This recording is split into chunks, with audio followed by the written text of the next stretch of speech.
Good afternoon, ladies and gentlemen. We're in the beautiful Swope Park right here in Kansas City, Missouri, and we are attending the Civil Rights Forum sponsored by the Human Relations Department of the City of Kansas City, Missouri. We have a very premier guest in our midst today, and we're so happy to have him here, and welcome. It's good to Marc. be here, brother. Why don't you tell the folks your name? Marc Lamont Hill, professor at Columbia University, and happy to be here today to speak to you all about all these issues. Very nice, very nice. Why don't you give us a little short bio on Marc? Well, you know, when people always ask me what I do for a living, I always say, there's lots of titles. Some people use the title now, public intellectual, for people who are professors. So I never like that, though, you know? It sounds a little bit stiff. Yeah. I like to just say I'm an activist scholar. Okay. You know, my primary goal is to make the world a little bit better. Okay. Leave it a little better than I found it. That's right. And for me, that means thinking very deeply about issues as a writer, as a thinker, I hope, and as someone who's committed to linking those ideas to broader conversations. So for me, that means, you know, I write books for my colleagues, but I also write for magazines. I also travel and speak. I do television. I do all sorts of things with the goal of elevating the public conversation. So I'm a writer, I'm an author, I'm an activist, you know, I'm an organizer. I'm a television host, but I'm a father, you know, which might be the most important job. Your father? Yeah, 9-year-old little girl, man. That's beautiful. It's the best job. It's certainly the best. It's the hardest and the best and the highest stakes job, because you gotta get that one right, you know. Yeah. But but you just learn. Yeah, you learn as you go, right? So all you gotta do is just do your best. That's it. And the rest will take care of itself. That's it, and that's what I try to do. That's right. And for me, this whole project of freedom is what I wake up thinking about, is what I go to sleep thinking about, and I come out of a tradition of folk who think that way and who do that, and they're much better than I am at this, but I'm just trying to live and learn and grow. You know, I grew up doing this. You know, from a teenager, I was invested in the black struggle, and I was reading books, and books were my first form of activism. You know, I read Malcolm, and I changed. You know, I read Message of Black Man, and I changed. You know, I ended up reading Sada Shakur, I changed. I read Huey, and I changed it. And then I got to college, and those ideas stretched into other areas, and I never stopped being an activist. I joined my first organization as a teenager, and I continued to grow. How old are you? I'm 34. 34. Yeah. Okay. So, you know, fortunately I'm still young, and I'm still learning, but you know, I've been in this activist game for almost 2 decades now, and it's been a beautiful struggle to learn, and as my ideas get refined, as I change, and I hope, you know, that I always continue to do that. You know, my father said, if you be looking at the world the same way you do, you know, same way you did 5 years ago, you're probably doing something wrong. That's right. So I'm constantly trying to change and grow and move in that direction as well. So I'm just somebody trying to figure this out and make the world a little better. You know, change is good, but you gotta want to change. Yeah. You gotta want to change the mindset. I felt very comfortable sitting in the audience down there today when you were talking about contributing and sacrificing, and I felt good because it was like a roll call for me at 63. Right. So because you've done the work. Well, I've done some things, Yeah. and I felt good. But I was looking in the audience, and I thought about some of my contemporaries. Yeah. Who could have made a difference. Yeah. And you spoke about that downstairs, so that was good. Now you were on the commercial TV. Yeah, I have a television show that comes on TV One. Okay. It's called Our World Black Enterprise. Huffington. I'm also a host of Huffington Post Live. That's what I was about to say. Okay. I work so many jobs that get mixed up, but I'm host of Our World Black Enterprise. That's on TV One. I saw that. Yeah, and it's, you know, I've been so blessed to work with Earl Graves, both senior and junior, who have both been models of what it means for black folk to get their own stuff, to build an empire, to build infrastructure, to build a business, and to keep a legacy and tradition going. So I never, ever lose sight of how important that is. I'm also a host of HuffPost Live, which is a live streaming network, and I get to interview some of the, you know, big change makers of the day. I get to host conversations and convene tough conversations on everything from voters' rights to prison reform to the everyday fun stuff. You know, it's been a real blessing to grow in that area as well. You know, I do television commentary for CNN as well, and I just try to get some sleep when I can. Yeah. How many hours you work there? Man, 18 to 20. Yeah. 18 to 20. You know, Now, do you work out of New York City or do you work out of Philadelphia? a little bit of both. All of my TV work is in New York. Actually, most of my jobs are in New York now, but there'll be some changes coming soon, and you may see me relocate a little bit. But I'm a writer as well, and I write my books out of Philadelphia. I operate a business as well, Speakers Bureau, with my partner Jeff Johnson. We operate that out of, that's not based in New York. So we have, I'm everywhere. Okay. I'm everywhere. Okay. Try to be. Now, and you went to school, where did you go to school? I went to Morehouse College. Okay. Then I attended Temple University, and then I finished my schooling at University of Pennsylvania for my PhD. And so I've seen the HBCU, I've seen the big public university, and I've seen the Ivy League. And it's interesting, they all had different things to contribute to me. They all had different cultures, and they all had different goals in mind for what they want their students to do and their students to be. But I got a lot out of all of them, and it's been a real beautiful journey. What do you think about this concept that we got, What's Up Kansas City, the opportunities in internet broadcast? I think it's powerful. That's why when you asked me to do it, I said, yeah, I'd love to do this. To be able to talk to these people out here, to be able to connect with you, to be able to have a grounding in the community.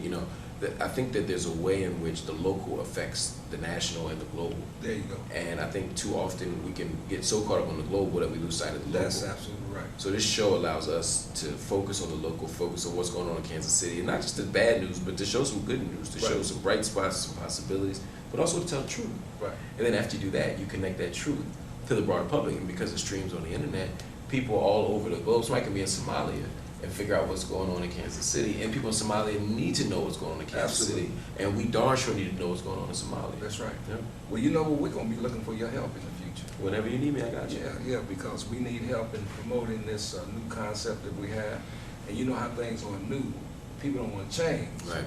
And so you say, What's Up Kansas City? They're like, but once they look at our stuff, they say, oh man, these guys are pretty good. When can I get on? Right, exactly. That's always how it is, right? Yeah, when can I get on? Right, they talk trash about it, or they ignore it till they see it, and then they want to be a part of it. Yeah, because we're just getting started. So we're like, I told my congressman when Cleveland when we interviewed, I told him, I said, we like guerrilla warfare. We have to hit and move. Yeah. See what I'm saying? So we asked you to interview you one time, and you play around. We had to put you on the next list. Right. You follow what I'm saying? I got you 100%. Yeah, because you got to keep moving. Now, I saw something on there about my fifth. Yeah. That sounded pretty cool. Yeah, My Fifth is a nonprofit organization. It was actually started by B.J. Bernstein, who's an attorney, and I was a founding board member of My Fifth. Very excited to be a part of it. My Fifth started back when we were struggling to free Janarlo Wilson. He was a teenager at the time. He was 17 years old, and he was arrested, charged, and convicted for a statutory crime. He was 17 and a girl was 15, and they had consensual oral sex. No one disputes that it was consensual. Not the girl, not the judge, not the jury, not the person. No one thinks it wasn't consensual.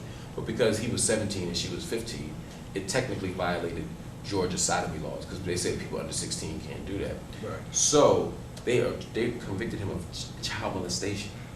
So he ended up getting sentenced to 10 years of felony time, after which he was going to have to be on a sex offender list for the rest of his life because of having an encounter with a classmate. Right. That everybody knew was consensual. And he just got caught. He just got caught up. And I mean, you can imagine if we locked every 15-year-old kid, we'd have all kinds. We'd need more jails and Starbucks. Especially if they don't look like us. Right, exactly, precisely. So, we got started with that, and part of it was a journey to liberate him. My Fifth wasn't about the journey to liberate him, but we spent years fighting to liberate Janarlo, to get him out of prison, because it wasn't where he belonged, and that sentence wasn't fair. So we got Janarlo out of prison. In fact, he's graduating from Morehouse College in about 2 weeks. Really? Yeah, so I'm grateful to have been part of that struggle for him. But after it got out, we got some clarity too. We said, Janarlo shouldn't be in prison. He shouldn't be a felon. He's certainly not a child molester. But Janarlo also could have made some different decisions that night. Choice. And so we wanted to create a space where we could help young people make different choices. And if they do get in legal trouble, that they could make some choices that would be in their best legal interest. So, my fifth refers partly to the right to remain silent, right? So part of what we said is we want young people to know what their legal rights are, but we also want young people to know what their legal responsibilities are, right? We're not trying to create an organization where people learn how to get around the law. We want people to follow the law, but we also want people to make good choices so the law is not even a question. So my fifth has really been a labor of love, trying to build and grow toward a level of justice. Educate underprivileged kids. Oh, yes. Yeah, that's pretty deep. It's tough, man, About the legal rights. Yeah. That's pretty good. Yeah, it's tough, man, out here. Right. And if we don't reach out to these kids and let them know what they're supposed to do and what they can do, we all gonna be in trouble. Right. Now talk to us about beats, rhymes. Classroom life. Man. Yeah, that sounded pretty cool. Yeah, it's one of my favorite projects. For years I was doing a project trying to help young people learn to read and improve their reading. It was a literacy project, and one of the things I found that was helpful was hip hop culture. Young people are connected to hip hop. They're connected to the artists. They're connected to the music. And my thought process was, well, how can I use these texts as a bridge, what the psychologists call scaffold, to new stuff, right? And the book sort of partly details what I taught and how I taught it, but in a more sophisticated question that I ask later in the book and wrestle with, is trying to figure out what it means for young people to learn hip hop. So part of what I was trying to do is figure out how we can use hip hop to improve education outcomes, but it was also, what does it mean in a classroom to take seriously people's lived experiences?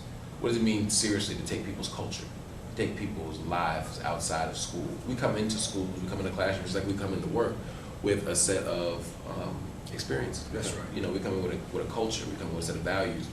And so often school tells our children to leave all that stuff at the door, and everyone else gets to bring theirs in, and it's just called normal. It's just called school. School, yeah. So what I wanted to do was say, well, what happens when we change that around and bring our stuff into school? Right, that's right. So I wanted to ask some interesting cultural questions, some questions of power, some questions of knowledge, some questions of authority, and raise them at the same time that we're trying to figure out how we can help our kids get better outcomes. So the book wrestles with all that stuff. It's one of my favorite books, and it's... Well, tell us the name of it. The book's called Beats, Rhymes, and Classroom Life, Hip Hop Pedagogy and the Politics of Identity. Amazon? And it's on Amazon.com for sure. Another book I wrote on hip hop, which comes out next week, is called, I'm gonna tell you in a minute. It's called Schooling Hip Hop, New Approaches to Hip Hop Based Education Across the Curriculum.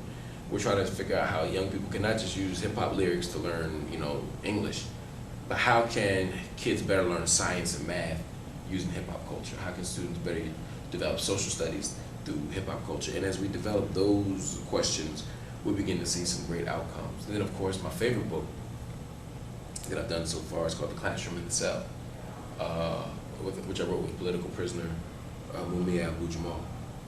The Classroom in the Cell, Conversations on Black Life in America. And it's a book that deals a little bit with education, but really we raise questions about the entire experience of what it means to be black in America. So we talk about everything from leadership to education to mass incarceration to masculinity to love to even what it means to be on death row. As Mumia Abu-Jamal did this book with me, he had been on death row for 30 years. And where is he from? He's from Philadelphia as well. Is that the one when they bombed? He was connected to the MOVE bombing. He wasn't at the MOVE bombing. So the first MOVE bombing was in May of 1978, and the reason I'm bringing that up is because May 9th is the anniversary of the MOVE bombing, where Powelton Village in Philadelphia, a residential street, was shot up and bombed by police officers. Wow.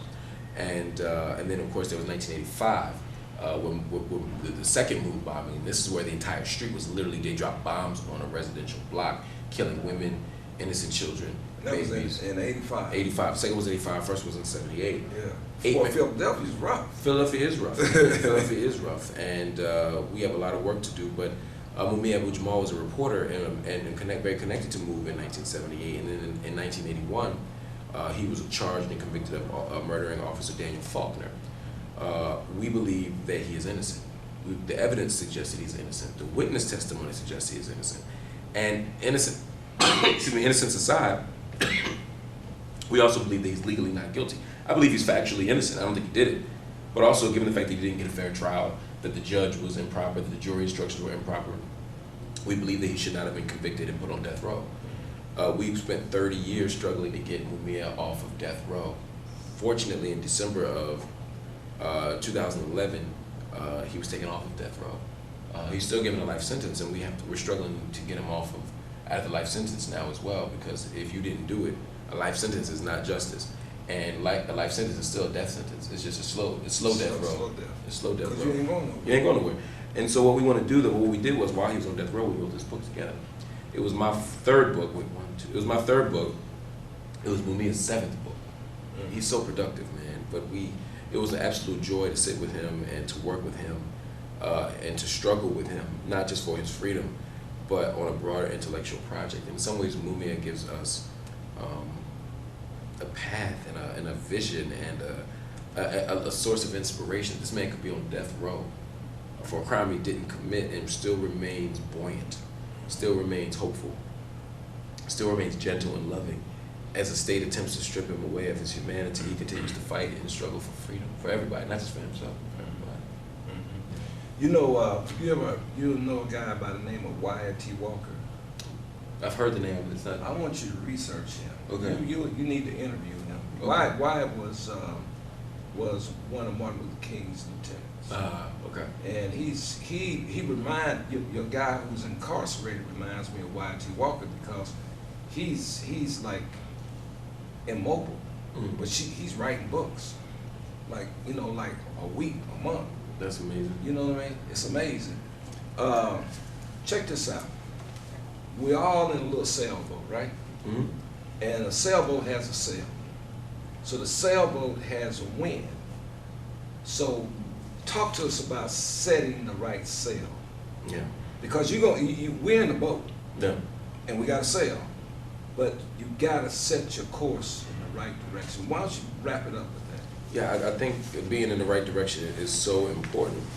And also realizing that no matter where you're situated on that boat, if it sinks, we all going down. So if you in the luxury section of the boat, It don't matter. right? Because the same wind blows on us all. Exactly. Okay. And if that boat goes under, we all go with it. So a lot of y'all that's out there, I'm feeling a little bit better because you got middle class job, upper middle class job.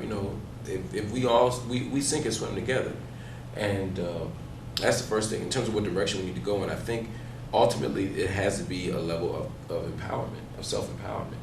We've been moving through, and I'm not suggesting that we don't get what we deserve as citizens, but in addition to getting what we deserve as citizens, we need to own our own stuff. Right. I was talking in my speech about, Black Greeks, and I was saying, 1,000 years of T-shirts and membership dues and dances and strolls, and we ain't got no hospitals and schools. Right. That's a problem. Yeah.